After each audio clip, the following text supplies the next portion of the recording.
మా latest videos కోసం మా ఈ తెలుగు న్యూస్ ఛానల్ సబ్స్క్రైబ్ చేసి గంట సింబల్ యాక్టివేట్ చేసుకోండి. రేపు శనివారం సాయంత్రం 7 వేప చెట్టు దగ్గర ఇది పడేయండి చాలు. అప్పులు తీరిపోయి కోట్లు వచ్చి పడతాయి. రేపు రాబోతున్న శనివారం అత్యంత శక్తివంతమైనది. అలాగే సామాన్యమైన రోజు ఏమాత్రం కాదండి. ఎంతో కాలంగా మీరు ఎదురుచూస్తున్న అదృష్టాన్ని మీ తలుపు తట్టేలా చేసే అద్భుతమైన రోజుది. మన జీవితంలో ఎన్నో కష్టాలు వస్తుంటాయి, పోతుంటాయి. కానీ కొన్నిసార్లు అప్పుల బాధలు మనిషిని ఉక్కిరిబిక్కిరి చేస్తాయి. ఎంత కష్టపడినా రూపాయి కూడా మిగలకపోవడం, వచ్చిన డబ్బు వచ్చినట్టుగా ఖర్చయిపోవడం, దరిద్రం మన వెన్నంటే ఉన్నట్లు అనిపించడం లాంటివి జరుగుతుంటాయి కదా. ఇలాంటి వాటన్నింటికీ ఈ శనివారం రోజున చెక్ పెట్టవచ్చు. ఏం లేదు, వేప చెట్టు దగ్గర ఒకటి పడేస్తే చాలు. చాలా సింపుల్గా కష్టాలన్నీ పోతాయి, అదృష్టం తలుపు తడుతుంది. మరి వేప చెట్టు దగ్గర ఏం పడేయాలో ఈ వీడియోలో తెలుసుకుందాం. ఫ్రెండ్స్, తెలుసుకునే ముందు ఒక చిన్న రిక్వెస్ట్. ఈ వీడియోని దయచేసి పూర్తిగా చూడండి, మధ్యలో ఎక్కడా స్కిప్ చేయకండి. అలాగే వీడియోకి తప్పకుండా ఒక లైక్ కొట్టి కామెంట్ సెక్షన్లో భక్తితో జై శ్రీరామ్ అని కామెంట్ చేయండి. శనివారం రోజు వేప చెట్టు దగ్గర ఏం పడేయాలో తెలుసుకునే ముందు ఒక పవిత్ర కథను విందాం. ఒకసారి వైకుంఠంలో ఉన్న లక్ష్మీదేవి దగ్గరకు శని భగవానుడు వస్తాడు. లక్ష్మీదేవి మరియు శని భగవానుల మధ్య ఒక వాగ్వాదం జరిగింది. వీరిద్దరూ నేను గొప్ప అంటే నేను గొప్ప అని వాదులాడుకోవటం మొదలుపెట్టారు. వీరి ఇద్దరి వాదన విన్న విష్ణు భగవానుడు ఒక సలహా ఇచ్చాడు. విష్ణు భగవానుడు అంటున్నాడు, మీరు ఇద్దరూ కూడా భూలోకానికి వెళ్ళండి. ఎక్కడైతే మంచి గుణగణాలు కలిగిన రాజు ఉంటాడో అతని రాజ్యంలోనికి వెళ్ళి ఆ రాజును మీ ఇద్దరిలో ఎవరు గొప్పవారో చెప్పమని అడగండి అని విష్ణు భగవానుడు సలహా ఇచ్చాడు. దీనికి అంగీకరించిన లక్ష్మీదేవి శని భగవానులు భూలోకంలోనికి బయలుదేరుతారు. ప్రయాగ నగరంలో శ్రీవత్స అనే రాజు ఉన్నాడు. ఆ రాజు చాలా మంచివాడు. ఇతడి గొప్పతనం ఎన్నో నగరాలకు విస్తరణ చెంది ఉంది. లక్ష్మీదేవి మరియు శని భగవానుడు రాజసభలో ఉన్న శ్రీవత్స దగ్గరకు వచ్చి, మా ఇద్దరిలో ఎవరు గొప్ప అనే విషయం మేము తెలుసుకోలేకపోతూ ఉన్నాము. నువ్వు గొప్ప రాజువి కదా, మా ఇద్దరిలో ఎవరు గొప్ప అనే విషయాన్ని నువ్వు తేల్చి చెప్పు అని అన్నారు. లక్ష్మీదేవి శనిదేవుని మాటలు విన్న రాజు కొంచెం కంగారు పడ్డాడు. ఇప్పుడు నేను వీరి ఇద్దరిలో ఎవరు గొప్ప అని చెప్పను? శనిదేవుడు గొప్ప అని చెప్తే లక్ష్మీదేవికి కోపం వస్తుంది. లక్ష్మీదేవి గొప్ప అని చెప్తే శని భగవానుడికి కోపం వస్తుంది. లక్ష్మీదేవికి కోపం వస్తే నా రాజ్యంలోని సంపదలన్నీ పోతాయి. శని భగవానుడికి కోపం వస్తే నా రాజ్యాన్ని అష్టకష్టాల పాలు చేస్తాడు. రాజు ఆలోచించటం చూసిన లక్ష్మీదేవి శని భగవానుడు ఇలా అంటారు, మేమిద్దరం ఒక వారం తర్వాత మళ్ళీ నీ దగ్గరకు వస్తాము. అప్పటికి నువ్వు ఆలోచించుకొని మా ఇద్దరిలో ఎవరు గొప్పవారో చెప్పు అంటారు. లక్ష్మీదేవి శని భగవానుడు ఆ రాజు దగ్గర నుండి వెళ్ళిపోతారు. రాజు ఎవరు గొప్ప అని చెప్పాలి అని ఆలోచిస్తూ ఉన్నాడు. ఈ ఆలోచనతో రాజుకు తిండిపై నిద్రపై ఆసక్తి తగ్గిపోయింది. అలా 4 రోజులు గడిచాయి. ఇంకా 3 రోజులే ఉన్నాయి. నేను ఏం చెయ్యాలి అని ఆలోచిస్తూ ఉన్నాడు. రాజు చింతగా ఉండటం చూసిన రాణి, ఏమయ్యింది? మీరు ఎందుకని కొద్ది రోజుల నుండి చాలా ఆందోళనగా ఉంటున్నారు? ఏమైనా సమస్య వచ్చిందా, లేదా మన నగరానికి ఏదైనా సమస్య రాబోతూ ఉందా అని అడిగింది. రాణి అడిగిన ప్రశ్నలకు రాజు, నేను ఒక సమస్యలో ఇరుక్కున్నాను. 4 రోజుల క్రితం నేను రాజ్యసభలో ఉండగా లక్ష్మీదేవి శని భగవానులు వచ్చారు. వారిలో ఎవరి గొప్ప అనే విషయాన్ని నన్ను చెప్పమన్నారు అని రాజు అన్నాడు. ఆ మాటలు విని రాణి ఇలా అడుగుతుంది, అయితే మీరు వారిద్దరిలో ఎవరు గొప్ప అని చెప్పారు. దానికి రాజు, నేను ఎవరు గొప్ప అని చెప్పలేదు. ఇంకా దానికోసం వారు నాకు ఒక వారం రోజులు గడువు ఇచ్చారు. ఇప్పటికి 4 రోజులు అయిపోయాయి, కానీ నాకు సమాధానం దొరకలేదు. నేను ఎవరు గొప్ప అని చెప్పను. ఒకరు గొప్ప అని చెప్తే మరి ఒకరికి కోపం వస్తుంది. నేను ఏం చెయ్యను అని రాజు రాణితో అన్నాడు. దానికి రాణి ఇలా అంటుంది, నేను మీకు ఒక సలహా ఇస్తాను. మీరు మీ సింహాసనం కుడి పక్కన బంగారు సింహాసనం ఒకటి వేయించండి. అలాగే మీ ఎడమవైపు వెండి సింహాసనం వేయించండి. ఎప్పుడైతే లక్ష్మీదేవి శనిదేవుడు మీ వద్దకు వస్తారో వారిని కూర్చోమని చెప్పండి. వారు ఎంచుకున్న కుర్చీలు వారి స్థాయిని, గొప్పతనాన్ని రుజువు చేస్తాయి అని చెప్పింది. రాణి సలహా విన్న రాజు ఆనందంతో ఉప్పొంగిపోయాడు. మరుసటి రోజు కొంతమందిని పిలిచి ఒక బంగారు సింహాసనం, ఒక వెండి సింహాసనం చేయించమని చెప్పాడు. వారం రోజులు గడిచిపోయాయి. లక్ష్మీదేవి, శనిదేవుడు రాజు దగ్గరకు వచ్చారు. రాజు వారిని కూర్చోమని చెప్పగా లక్ష్మీదేవి బంగారు సింహాసనంపై, శనిదేవుడు వెండి సింహాసనంపై కూర్చున్నారు. లక్ష్మీదేవి, శనిదేవుడు రాజుని, మా ఇద్దరిలో ఎవరు గొప్పవారో చెప్పు అన్నారు. దానికి రాజు, మీ ఇద్దరిలో ఎవరు గొప్పవారో మీరే స్వయంగా నిర్ణయం తీసుకున్నారు అన్నాడు. ఆ మాటలకు శని భగవానుడు ఆశ్చర్యపోయాడు. తాను దేనిపైన కూర్చున్నాడో చూసుకున్నాడు. శని భగవానుడు మనసులో ఇలా అనుకుంటున్నాడు, నేను వెండి సింహాసనంపై కూర్చున్నా, లక్ష్మీదేవి బంగారు సింహాసనంపై కూర్చుంది. వెండి కంటే బంగారం విలువైనది. వెండి కన్నా బంగారాన్ని గొప్పగా భావిస్తారు, అంటే లక్ష్మీదేవియే గొప్పదా అని ఆలోచించి వెంటనే తాను కూర్చున్న సింహాసనంపై నుంచి లేచి రాజువైపు కోపంగా చూసి బయటకు వెళ్ళిపోయాడు. శనిదేవుడు వెళ్ళటం చూసిన రాజుకు భయం వేసింది. వెంటనే లక్ష్మీదేవి ఇలా అంటుంది, నువ్వేమీ భయపడకు, నీకు తోడుగా నేనుంటాను అంటుంది. శనిదేవుడికి కోపం రావటం వల్ల శ్రీవత్స రాజ్యానికి విపరీతమైన కరువు వచ్చింది. రాజ్యంలో పంటలు పండలేదు, వానలు కురవలేదు. దానితో రాజ్యంలోని ప్రజలంతా పక్క రాజ్యానికి వెళ్ళటం మొదలుపెట్టారు. చాలా వరకు రాజ్యంలోని ప్రజలంతా రాజ్యాన్ని విడిచి వెళ్ళిపోయారు. అలా ఏడాది గడిచింది. రాజ్యంలో పరిస్థితులు ఏమీ చక్కబడలేదు. దాంతో రాజు, రాణి కూడా రాజ్యం విడిచి వెళ్ళాలని నిర్ణయించుకున్నారు. రాజు రాణితో ఇలా అంటాడు, రాణి, మన దగ్గర మిగిలి ఉన్న నాణ్యాలను మూటకట్టు, మనం ఈ రాజ్యాన్ని వదిలి వెళ్ళిపోదాము. రాజు మాటలు విన్న రాణి బాధపడింది. కొన్ని వస్త్రాలు, కొన్ని నాణ్యాలు మూటకట్టింది. రాజ్యం నుండి ఇతర రాజ్యానికి వెళ్ళడానికి సిద్ధంగా ఉన్నారు. రాజును చూసిన శనిదేవుడు కోపంతో విపరీతమైన వానను కురిపించాడు. 4 వైపులా మబ్బులు కమ్ముకున్నాయి. చీకటి కమ్మివేసింది. 4 వైపులా మబ్బులు కమ్ముకున్నాయి. చీకటి కమ్మేసింది. దారి కనిపించటం లేదు. అప్పుడు లక్ష్మీదేవి ఒక పాపరూపంలో అక్కడికి వచ్చి వారిని జాగ్రత్తగా ఒక నది ఒడ్డుకు చేర్చింది. పాపరూపంలో వచ్చిన లక్ష్మీదేవి మాయమైపోయింది. ఇక రాజు, రాణి వారి ముందున్న నదిని చూసి మనం ఇప్పుడు ఈ నదిని ఎలా దాటాలి అని అనుకున్నారు. చుట్టూ చూడగా ఒక వ్యక్తి పడవపై రాజుగారి వైపే వస్తున్నాడు. ఆ వ్యక్తి ఎవరో కాదు, శనిదేవుడు. శనిదేవుడు ఒక వ్యక్తి రూపంలో రాజు వద్దకు వచ్చి ఏదైనా సహాయం కావాలా అని అడిగాడు. దానికి రాజు, మమ్మల్ని నది ఒడ్డు దాటించు అన్నాడు. అప్పుడు ఆ వ్యక్తి, రాజా, నా పడవలో 2 మాత్రమే సరిపడతారు. ఒకరు నేను, ఇంకొకరు నాతో ప్రయాణం చేసే వ్యక్తి. కానీ మీరు 2 ఉన్నారు. మీతో పాటు కొన్ని మూటలు కూడా ఉన్నాయి అన్నాడు. దానికి రాజు, సరే అయితే ముందు ఈ పడవలో నా భార్య అయిన చిత్రాంగిని ఎక్కించుకో, ఆ తర్వాత నన్ను ఎక్కించుకో, చివరిగా ఈ మూటలను తీసుకొని మా వద్దకు వచ్చేయి అన్నాడు. రాజు మాటలు విన్న ఆ వ్యక్తి సరే అని చెప్పి ముందు రాణిని ఒడ్డుకు చేర్చాడు. ఆ తర్వాత రాజును ఒడ్డుకు చేర్చాడు. ఇక చివరిగా రాజుగారు తెచ్చుకున్న మూటలను పడవలోనికి ఎక్కించుకొని వస్తూ ఉన్నాడు. వ్యక్తి రూపంలో ఉన్న శనిదేవుడు నది మధ్యలోకి రాగానే పడవతో సహా మాయమైపోయాడు. రాజు వద్ద ఉన్న డబ్బంతా శనిదేవుడు తీసుకొని మాయమైపోయాడు. ఇది చూసి రాజు, రాణి చాలా బాధపడ్డారు. అయినా సరే ఏం పర్వాలేదు, మనమిద్దరము కష్టపడి పనిచేసుకుందాము, ఎంతో కొంత ధనాన్ని పోగు చేసుకుందాము అని రాజు రాణికి ధైర్యం చెప్పాడు. రాజు, రాణి ఒక నగరానికి చేరుకున్నారు. ఆ నగరంలో చిన్న పాక వేసుకొని నివసించడం ప్రారంభించారు. రాజు కొన్ని కట్టలు కట్టుకొని వచ్చి ఆ కట్టెలను వంట చేసుకోవడానికి ఇంటిలో ఉంచి మరికొన్ని కట్టెలను అమ్మి ధనం సంపాదించడం ప్రారంభించారు. లక్ష్మీదేవి దయ వల్ల రాజుగారికి గంధం చెక్కలు దొరికాయి.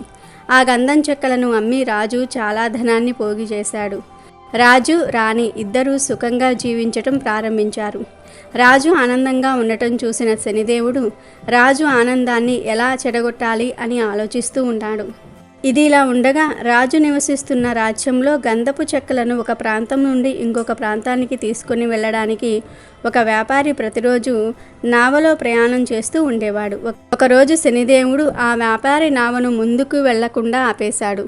నావ ఎందుకు కదలటం లేదు అని వ్యాపారి ఆలోచిస్తూ ఉన్నాడు. ఇంతలో అక్కడికి శనిదేవుడు ఒక బ్రాహ్మణ రూపంలో అక్కడికి వచ్చాడు. బ్రాహ్మణ రూపంలో ఉన్న శనిదేవుడు వ్యాపారితో ఇలా అంటారు, ఈ గ్రామంలో ఒక పతివ్రత స్త్రీ ఉంది. ఆ స్త్రీ నీ నావ తాకితేనే నీ నావ ముందుకు వెళ్తుంది, వెంటనే ఆ స్త్రీ ఎవరో కనిపెట్టు అని చెప్పి ఆ బ్రాహ్మణుడు అక్కడి నుండి అదృశ్యమయ్యాడు. బ్రాహ్మణుడి మాటలు ముందు వ్యాపారి నమ్మలేదు. నావ కదలడానికి చేయవలసిన ప్రయత్నాలన్నీ కూడా చేశాడు. వ్యాపారి ఇలా ఆలోచిస్తాడు, అరే నావ బాగానే ఉంది, నావలో ఎలాంటి రిపేరు లేదు, మరి ఎందుకని నా నావ ముందుకు వెళ్ళటం లేదు అని అనుకొని, ఒకవేళ ఆ బ్రాహ్మణుడు చెప్పినట్లుగా ఈ రాజ్యంలో ఉన్న పవిత్రమైన స్త్రీ నా నావను తాగితే నా నావ ముందుకు కదులుతుందేమో చూద్దాము అని అనుకుంటాడు. వెంటనే అక్కడ ఉన్న కొంతమంది స్త్రీలను పిలిచి, చూడండి, మీలో ఎవరైతే పవిత్రమైన స్త్రీలు ఉంటారో వారు నా నావను తాకండి, అప్పుడే నా నావ ముందుకు సాగుతుంది అన్నాడు. ఆ మాటలు విని స్త్రీలంతా ముందుకు వచ్చి ఆ నావను తాకారు, కానీ నావ కదలలేదు. ఇంతలో ఒక స్త్రీ రాణి చిత్రాంగి ఇంటికి వచ్చి నావ విషయం చెప్తుంది. అయితే రాణి చిత్రాంగిని తాను రాను అని చెప్తుంది. నా భర్త బయటికి వెళ్ళాడు, తను వచ్చే సమయానికి నేను ఇంటిలో లేకపోతే బాధపడతారు, నా భర్తకు చెప్పకుండా నేను బయటకు ఎక్కడికి రాను అంటుంది. ఆ మాటలు విని ఆ స్త్రీ అక్కడ నుండి నావ ఉండే చోటుకు వెళ్తుంది. ఆమె కూడా ఆ నావను తాకుతుంది, కానీ నావ కదలదు.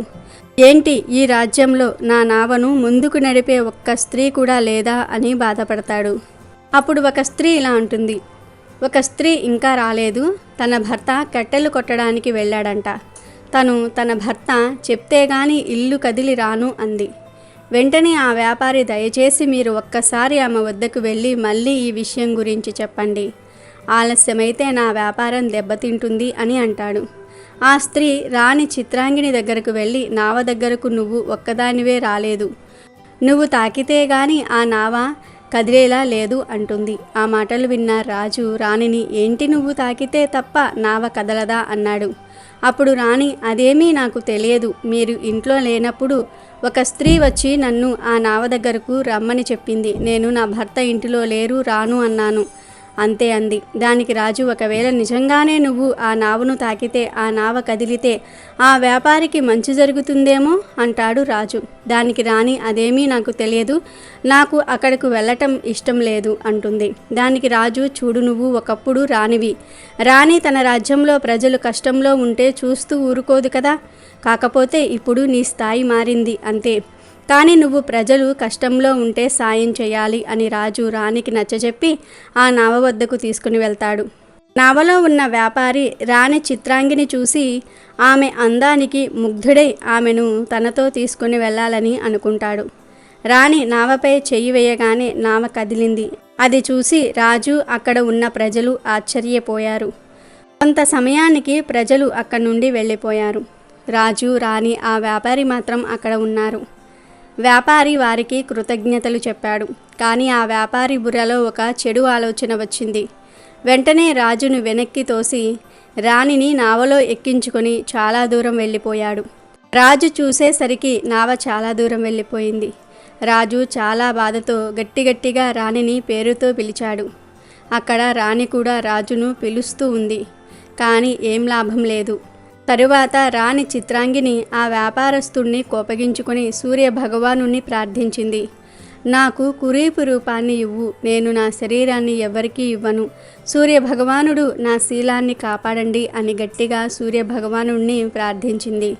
సూర్య భగవానుడు చిత్రాంగిని రూపాన్ని కురీపుగా మార్చేశాడు. ఆమెను చూసిన వ్యాపారి భయపడి ఆమెను తాకే సాహసం కూడా చేయలేదు. ఇక చేసేది ఏమీ లేక ఆమెను ఆ నావలోనే ఉంచాడు. తనతోనే ఆ నావలో ఆమెను తీసుకొని ఇతర దేశాలకు ప్రయాణం చేసేవాడు.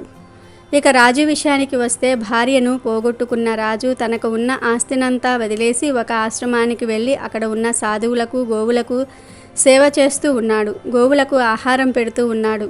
అయితే లక్ష్మీదేవి కృప వల్ల ఆవులు వేసే పేడ కాస్త బంగారు ముద్దలుగా వచ్చాయి. ఆ బంగారు ముద్దలతో రాజు చాలా ధనవంతుడు అయ్యాడు. ఆ బంగారం ముద్దలను బాగా పోగు చేసేవాడు. తన భార్యను తీసుకొని వెళ్ళిన వ్యాపారి ఏదో ఒక రోజు మళ్ళీ ఈ రాజ్యానికి రాకపోతాడా అని ఆశగా ఎదురు చూస్తూ ఉండేవాడు. ఒకరోజు రాజు బంగారాన్ని కరిగించి ఏదైనా తయారు చేయడానికి పక్క రాజ్యానికి తీసుకుని వెళ్దాం అనుకున్నాడు. అప్పుడు ఆ రాజుకు ఆ వ్యాపారి నావ కనిపించింది. వెంటనే అతడిని పిలుస్తాడు. రాజుకు ఆ వ్యాపారి గుర్తున్నాడు.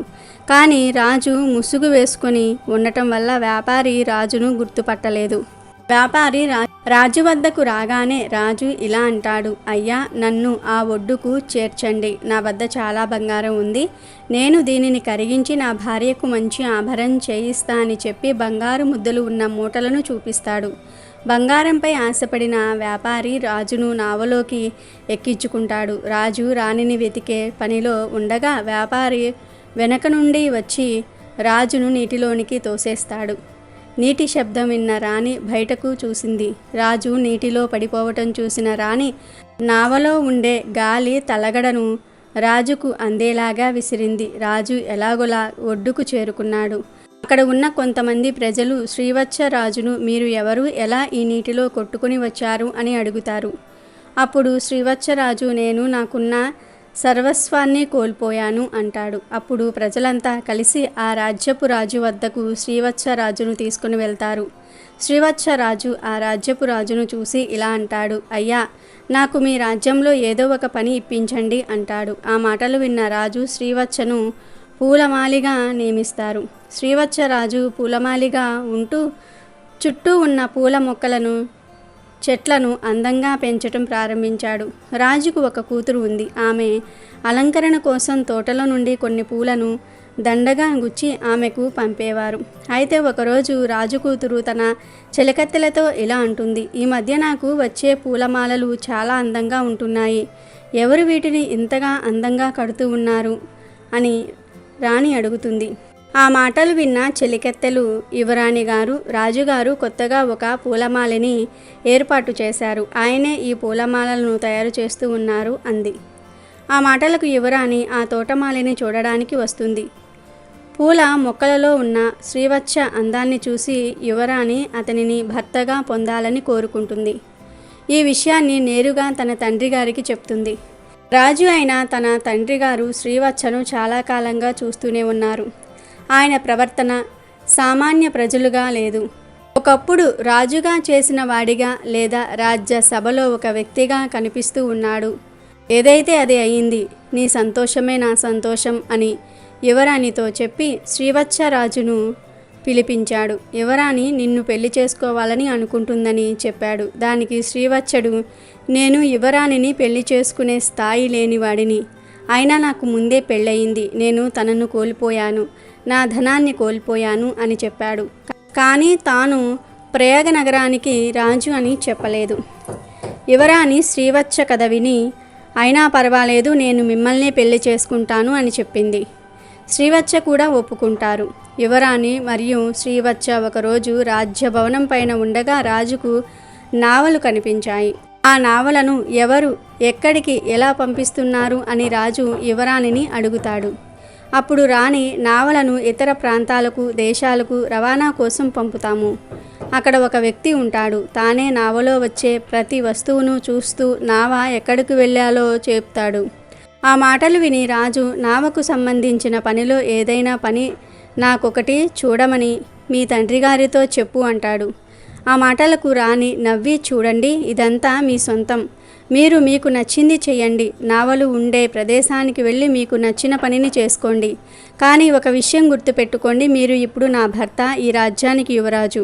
మిమ్మల్ని ఎవరైనా ఎదిరిస్తే వారిని క్షమించకండి. అలాగే ఇతరులకు ఆదేశాలను ఇవ్వడం మర్చిపోకండి అని చెప్తుంది. ఆ మాటలు విని సరే అని చెప్తాడు శ్రీవత్సడు. మరుసటి రోజు శ్రీవత్సడు నావలుండే ప్రదేశానికి వెళ్ళాడు.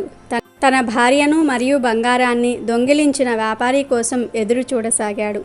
అలా కొద్ది రోజులు అయ్యాయి.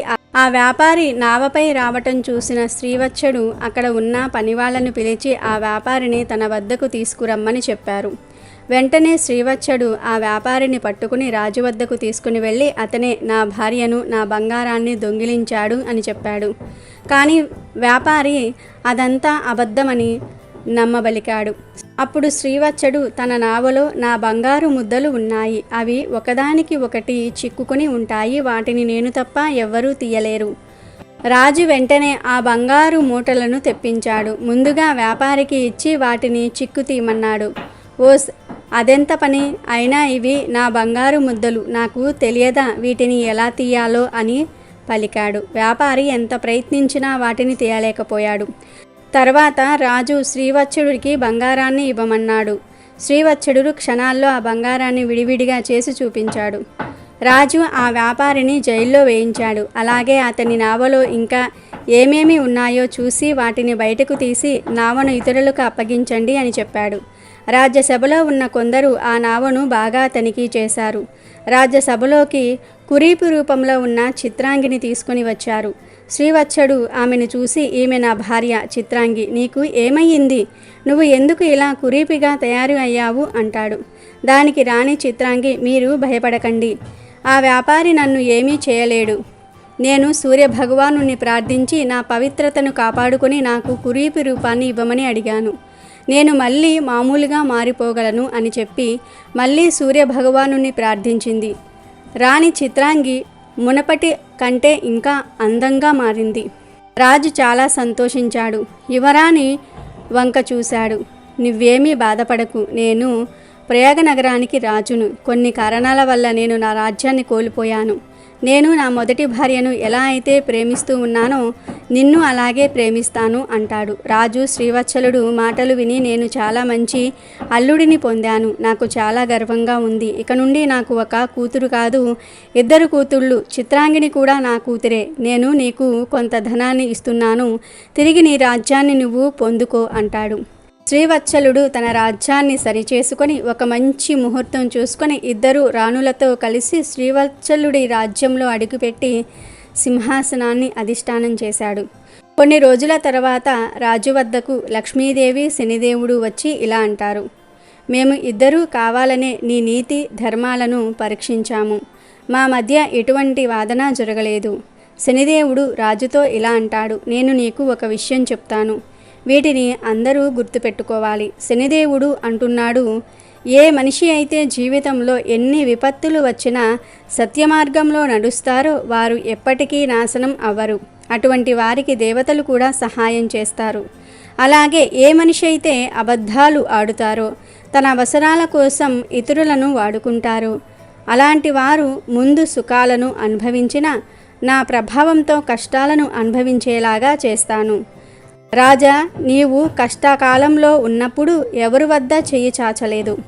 నీ కష్టంతో నీవు బ్రతికావు. అలాగే యువరాణిని పెళ్లి చేసుకునే సమయంలో కూడా నువ్వు అత్యాశ పడకుండా నీ నిజాయితీని నిరూపించుకున్నావు.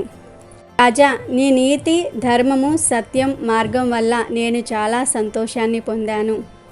కాబట్టి నా ఆశీర్వాదములు నీకు ఎల్లప్పుడూ ఉంటాయి. దీని కారణంగా మీ రాజ్యం మునుపటి కంటే సిరి సంపదలతో తులతూగుతూ ఉంటుంది. నేను చెప్పే 2 మాటలను గుర్తుపెట్టుకోండి. నా ఆశీర్వాదం ఎవరిపైన అయితే ఉంటుందో వారు కొన్ని క్షణాలలోనే ధనవంతులుగా మారిపోతారు.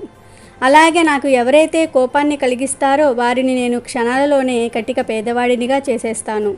కాబట్టి మనుషులంతా గుర్తుపెట్టుకోండి, నా కృప మీపై ఉంటే సర్వ సంపదలు, సుఖాలు మీ సొంతమవుతాయి. నాకు ఆగ్రహాన్ని కలిగిస్తే మాత్రం మీరు ఎన్ని పూజలు చేసినా మిమ్మల్ని నా నుండి ఎవ్వరూ తప్పించలేరు. ఈ 2 విషయాలను గుర్తుపెట్టుకుంటే మీ జీవితంలో పేదరికం అనేది రానే రాదు. ఈ మాటలను చెప్పి లక్ష్మీదేవి మరియు శనిదేవుడు మాయమైపోయారు. కాబట్టి ఫ్రెండ్స్, మనం ఎన్ని పూజలు చేసినా, ఎన్ని వ్రతాలు చేసినా, ఎన్ని పుణ్యకార్యాలు చేసినా ధర్మాన్ని మరియు సత్యమార్గంలో నడవాలి. పాపాలు చేసేసి పుణ్యకర్మలు చేసినంత మాత్రాన పాపం యొక్క తీవ్రత తగ్గదు. ఎలాంటి పరిస్థితులు ఎదురైనా ధర్మ మార్గంలోనే నడవండి, సత్యాన్ని నమ్ముకోండి, శని భగవానుడి అనుగ్రహాన్ని పొందండి. జీవితంలో పేదరికానికి చోటు లేకుండా చూసుకోండి, ఆనందంగా జీవించండి. ఇక వీడియోలోకి వస్తే, సాధారణంగా శనివారం అనగానే చాలామంది భయపడుతూ ఉంటారు. ఏ పని మొదలు పెట్టాలన్నా శనిదేవుని ప్రభావం ఎలా ఉంటుందా అని వెనుకడుగు వేస్తుంటారు. కానీ నిజానికి శనిదేవుడు కర్మఫలదాత. మనం చేసే పనులను బట్టి, మనం ఆచరించే ధర్మాలను బట్టి ఆయన మనకు అపారమైన ఐశ్వర్యాన్ని కూడా ప్రసాదిస్తాడు. అందులోనూ ఈ శనివారం రోజున కొన్ని ప్రత్యేకమైన పరిహారాలు చేసుకుంటే శని బాధలు కంప్లీట్గా దూరమైపోయి దైవానుగ్రహం పుష్కలంగా లభిస్తుంది. మీరు ఏది కోరుకుంటే అది మీ సొంతమవుతుంది. ముఖ్యంగా ఈ రోజున మనం చెప్పుకోబోయే వేప చెట్టు పరిహారం మీ తలరాతను మార్చేస్తుందని ఖచ్చితంగా చెప్పవచ్చు. వృక్షశాస్త్రపరంగా చూసుకున్నా, ఆధ్యాత్మికంగా చూసుకున్నా వేప చెట్టుకు ఉన్న ప్రాముఖ్యత అంతా ఇంత కాదు. వేప చెట్టును సాక్షాత్తు మనం దేవతా వృక్షంగా పరిగణిస్తాం. వృక్షశాస్త్రంలో వేపను ఒక అద్భుతమైన ఔషధ ఘనిగా చెబుతారు. దీని ఆకులు, బెరడు, వేర్లు అన్నీ కూడా గాలిలోని క్రిములను, బ్యాక్టీరియాను నాశనం చేసి పర్యావరణాన్ని స్వచ్ఛంగా మారుస్తాయి. అలాగే ఆధ్యాత్మికంగా చూస్తే మన చుట్టూ ఉన్న నెగిటివ్ ఎనర్జీని, చెడుగాలిని, దరిద్రాన్ని పూర్తిగా లాగేసుకునే అద్భుతమైన ఆకర్షణ శక్తి వేప చెట్టుకు మాత్రమే ఉంటుంది. ఇతర చెట్లతో పోలిస్తే శనివారం నాడు వేప చెట్టుకు అతీతమైన శక్తి వస్తుందని పురాణాలు చెబుతున్నాయి. ఆ సమయంలో వేప చెట్టు దగ్గర మనం చేసే చిన్న పరిహారం మన దరిద్రాలన్నింటినీ పీల్చేసి పాజిటివ్ ఎనర్జీని మనకు తిరిగి ఇస్తుంది. అందుకే ఇంటికి కొంచెం దూరంగా నిర్మానుష్యంగా ఉన్న ప్రదేశంలో లేదా గుడి ఆవరణలో ఉన్న వేప చెట్టును ఈ పరిహారం కోసం ఎంచుకోండి. రేపు శనివారం సాయంత్రం 7 గంటలలోపు మీరు ఈ అద్భుతమైన వేప చెట్టు పరిహారాన్ని ఖచ్చితంగా చేయాలి. సాయంత్రం 7 లోపు, ఎందుకంటే ఆ సమయానికి శని ప్రభావం మరియు చెట్టులో ఉండే గ్రహణ శక్తి అత్యున్నత స్థాయిలో ఉంటాయి. ముందుగా మీరు స్నానం చేసి ఇంట్లో దీపారాధన ముగించుకోండి. ఆ తర్వాత కేవలం 2 యాలకులు తీసుకోండి. యాలకులు అంటే లక్ష్మీదేవికి ఎంతో ఇష్టం. ఇవి దరిద్రాన్ని పారద్రోలి అదృష్టాన్ని ఆకర్షించడంలో అద్భుతంగా పనిచేస్తాయి. ఈ 2 యాలకులను తీసుకుని దగ్గరలో ఉన్న వేప చెట్టు దగ్గరకు వెళ్ళండి. ముందుగా 2 చేతులతో వేప చెట్టును భక్తిగా తాకండి. ఆ తర్వాత చెట్టు చుట్టూ 2 ప్రదక్షిణలు చేయండి. ఇప్పుడు మీ కుడి చేతిలో ఆ 2 యాలకులను ఉంచుకుని పిరికిలి గట్టిగా బిగించండి. కళ్ళు మూసుకుని, నా దరిద్రాలు అన్నీ పోవాలి, నాకు పట్టిన శనిబాధలు తొలగిపోవాలి, అప్పుల బాధల నుంచి నేను పూర్తిగా బయటపడాలి, నా జీవితంలో ఇకపై అంతా మంచే జరగాలి అని మనస్ఫూర్తిగా సంకల్పం చెప్పుకోండి. మీకు ఏవైనా ఆరోగ్య సమస్యలున్నా, కుటుంబపరమైన బాధలు ఉన్నా కూడా ఆ క్షణంలో చెప్పుకోండి. ఆ తర్వాత ఆ బిగించిన పిడికిలితోనే మీ తల చుట్టూ 7 సార్లు ఎడమ నుంచి కుడికి క్లాక్ వైజ్ తిప్పుకోండి. తిప్పిన వెంటనే ఆ 2 యాలకులను వేప చెట్టు మొదట్లో పడేయండి. ఇక అక్కడి నుంచి వెనక్కి తిరిగి చూడకుండా నేరుగా మీ ఇంటికి వచ్చేయండి. ఇంటికి రాగానే కాళ్ళు చేతులు శుభ్రంగా కడుక్కోండి. కేవలం 2 నిమిషాల్లో చేసే ఈ చిన్న పని వల్ల మీ దరిద్రాలన్నీ కూడా ఆ వేప చెట్టు గ్రహించేస్తుంది.